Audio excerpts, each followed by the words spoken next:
আসসালামু আলাইকুম খামারি ভাই বোন। অনেকের প্রশ্ন যে ফ্লোরে আসলে ছাদে বিল্ডিংয়ে রুমে মুরগি পালন করলে ফ্লোরের কি অবস্থা হয়। আজকে আপনাদেরকে একদম দেখাবো, নিজ চোখে দেখবেন যে আসলে ফ্লোর কি করলে ভালো থাকবে আর কি করলে নষ্ট হবে, কতটা ক্ষতি হবে। দেখেন এই যে যেখানে আসলে লিটার ব্যবস্থাপনা আসলে ভিজা যায়, খারাপ হয়ে যায়, সেইখানের অবস্থা কিন্তু ফ্লোর কালো হয়ে যায়। দেখেন ওই যে দেখা যাইতেছে। এই কালোর হাত থেকে যদি আপনি বাঁচাইতে চান তাহলে আপনার আজকের এই ভিডিও দেখতে হবে ইনশাল্লাহ, আমি আশা করি। আর আমার চ্যানেলে যারা নতুন অবশ্যই চ্যানেলটাকে সাবস্ক্রাইব করে দিবেন।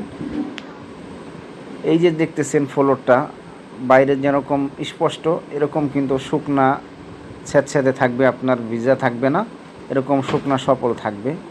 যদি আপনি সফল রাখতে চান তাহলে আপনার যেই কাজটা করতে হবে সেটা হচ্ছে, দেখেন লিটার কখনো খারাপ করা যাবে না। এই যে আমার লিটারগুলো আমার পরিস্থিতি শিকার, আমি আসলে করতে পারতেছি না, পানি কোনোভাবেই লিটারে ফেলানো যাবে না। ওই যে দেখতেছেন যে এখানে পানির পাত্রগুলো দিছি, এই পানির পাত্রগুলো অবশ্যই আপনারা পরের ভিডিও দেখে নেবেন কিভাবে রাখবেন। পানির পাত্র থেকে কোনোভাবে পানি পড়া যাবে না, লিটার ভিজানো যাবে না, তাহলে ইনশাল্লাহ আপনার বিল্ডিংয়ের ভিতরে, আপনার রুমের ভিতরে পালতে পারবেন। লিটার আপনার কোনো সমস্যা হবে না, আপনার ফ্লোরের কোনো ক্ষতি হবে না। আর যদি এটা না করতে পারেন তাহলে অবশ্যই ফ্লোরের ক্ষতি হবে। ভালো থাকবেন, সুস্থ থাকবেন। আসসালামু আলাইকুম।